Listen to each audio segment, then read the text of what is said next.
नमस्कार, Eklavya story teller YouTube channel में आपका स्वागत है। आज एक खास विश्लेषण में हम इंसान के स्वभाव और नैतिकता की बहुत ही गहरी परतों को खोलने वाले हैं। आज हम जिस विषय पर चर्चा कर रहे हैं वो है ब्राह्मण और सर्प।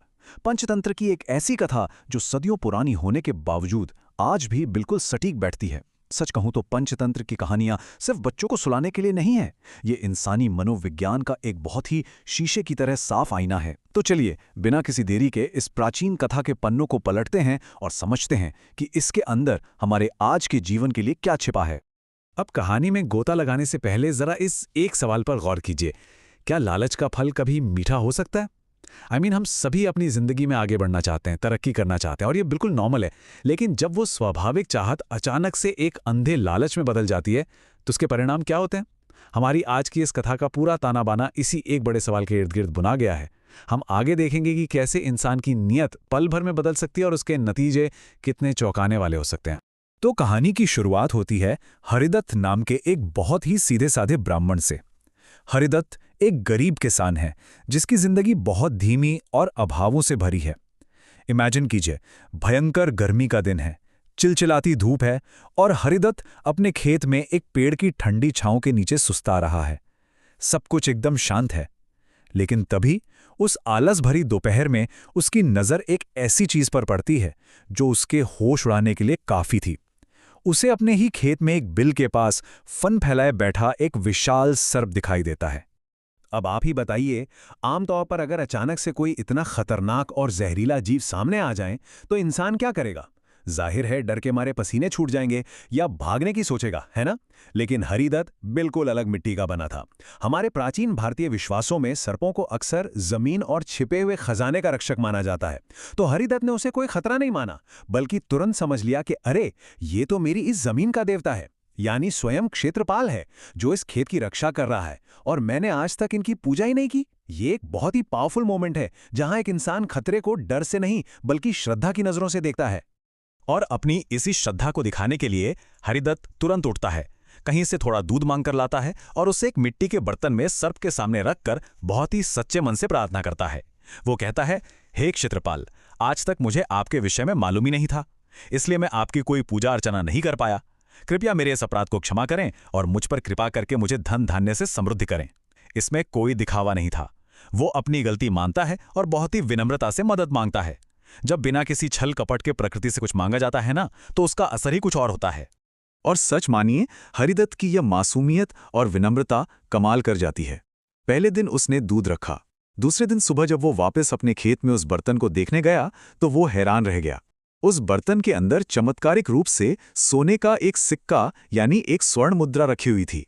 बस फिर क्या था, इसके बाद तो जैसे एक रूटीन ही सेट हो गया। रोज श्रद्धा से दूध रखना और अगले दिन एक सोने का सिक्का पाना। सोचिए, एक गरीब किसान की जिंदगी अचानक से एक जादुई अनुशासन और संपन्नता में बदल गई। इंसान और प्रकृति के बीच एक बहुत ही खूबसूरत तालमेल बन चुका था। लेकिन खैर, कोई भी कहानी बिना किसी ट्विस्ट के तो पूरी होती नहीं। कुछ दिनों बाद हरिदत्त को किसी जरूरी काम से दूसरे गांव जाना पड़ गया। जाने से पहले उसने अपने बेटे को सब कुछ समझाया और कहा कि बेटा, मेरे पीछे से भी इस परंपरा को टूटने मत देना, रोज दूध रखना। बेटे ने बिल्कुल वैसा ही किया और अगले दिन उसे भी वही चमत्कारिक सोने का सिक्का मिला। अब देखिए, यहां से हमारी कहानी एक बिल्कुल नए पड़ाव पर आ जाती है। चमत्कार वही है, लेकिन अब किरदार बदल चुका है और हम सब जानते हैं कि एक ही स्थिति में वो अलग-अलग लोग कैसे बिल्कुल अलग तरीके से रिएक्ट कर सकते हैं। अब इस बेटे की मानसिकता को जरा डिकोड करते हैं। उसने वो एक सोने का सिक्का देखा और उसका दिमाग तेजी से दौड़ने लगा। उसने सीधा ये मान लिया कि अगर ये सांप रोज एक सिक्का ला रहा है तो पक्का इस बिल के अंदर सोने के सिक्कों का कोई बहुत बड़ा खजाना छिपा हुआ है। उसने सोचा, रोज रोज का ये इंतजार कौन करे, क्यों ना मैं इस सर्प और ही खत्म कर दूं और सारा का सारा खजाना एक ही झटके में निकाल लूं। ये जो रातों रात अमीर बनने की चाहत है ना, ये इंसान के विवेक और उसके धैर्य को पूरी तरह से अंधा कर देती है। ये एक बहुत ही बेतुकी और खतरनाक सोच थी। और फिर आता है इस पूरी कहानी का सबसे क्रूर और दुखद क्षण, विश्वासघात का पल। अगले दिन जब वो सर्प अपनी रोज की आदत के अनुसार दूध पीने के लिए बाहर निकला, तब वो सबसे ज्यादा असुरक्षित था। वो विश्वास के साथ बाहर आया था। लेकिन बेटे ने क्या किया? उसने बिना कुछ सोचे समझे सर्प के सिर पर एक भारी लाठी से जोरदार प्रहार कर दिया। जरा सोचिए, हरिदत्त ने जिस रिश्ते को इतनी भक्ति और समर्पण के साथ सींचा था, इस लालची बेटे ने महज एक पल में उसे चकनाचूर कर दिया। पर हम सब जानते हैं कि प्रकृति के साथ खिलवाड़ करने का नतीजा तुरंत मिलता है। उस लाठी के प्रहार से सर्प मरा नहीं, बल्कि वो बुरी तरह क्रोधित हो गया। उसने पलटवार किया और ब्राह्मण पुत्र को अपने जहरीले दांतों से इस कदर डसा कि उस लड़के की वहीं उसी वक्त तत्काल मृत्यु हो गई। कहानी यहां पर एक बहुत ही कड़वा सच हमारे सामने रखती है। बाद में लड़के के परिवार वालों ने उसका अंतिम संस्कार उसी खेत में किया। मतलब जो जमीन पिता के लिए असीम आशीर्वाद और दौलत का खजाना बनी थी, वही जमीन बेटे के लालच के कारण उसकी चिता की राख में बदल गई।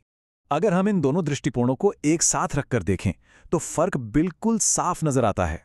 एक तरफ पिता था जिसकी प्रेरणा सम्मान और कर्तव्य थी, उसका कर्म था श्रद्धापूर्वक पूजा, और नतीजा क्या हुआ? स्थायी समृद्धि। और दूसरी तरफ उसका बेटा था जिसकी प्रेरणा थी अंधा लालच, उसका कर्म था हिंसा और उतावलापन, जिसका नतीजा हुआ असमय मौत। ये हमें बहुत ही स्पष्ट रूप से दिखाता है कि परिस्थितियां चाहे जो भी हों, अंत में हमारी नीयत और हमारे कर्म ही यह तय करते हैं कि हमें जिंदगी में वरदान मिलने वाला है या फिर अभिशाप। तो इस पूरे विश्लेषण का फाइनल टेक अवे क्या है? वो बस इस एक छोटी सी लेकिन बहुत गहरी कहावत में छिपा है, लालच बुरी बला है। देखिए, सफलता और धन कमाने का कोई रातों रात वाला शॉर्टकट नहीं होता। जब लालच दिमाग पर हावी होता है ना, तो वो सबसे पहले इंसान की सोचने समझने की शक्ति, उसका विवेक छीन लेता है। जाने से पहले एक सवाल छोड़कर जाना चाहूंगा। आज की इस भागदौड़ भरी और तेज तरार दुनिया में क्या हम लोग भी कहीं ना कहीं अनजाने में उस ब्राह्मण पुत्र की तरह शॉर्टकट के चक्कर में अपना सबसे मूल्यवान हिस्सा तो नहीं खो रहे हैं? इस पर जरूर सोचिएगा। आज के इस विशेष विश्लेषण में बस इतना ही। Eklavya story teller YouTube channel को सब्सक्राइब करना ना भूलें। धन्यवाद।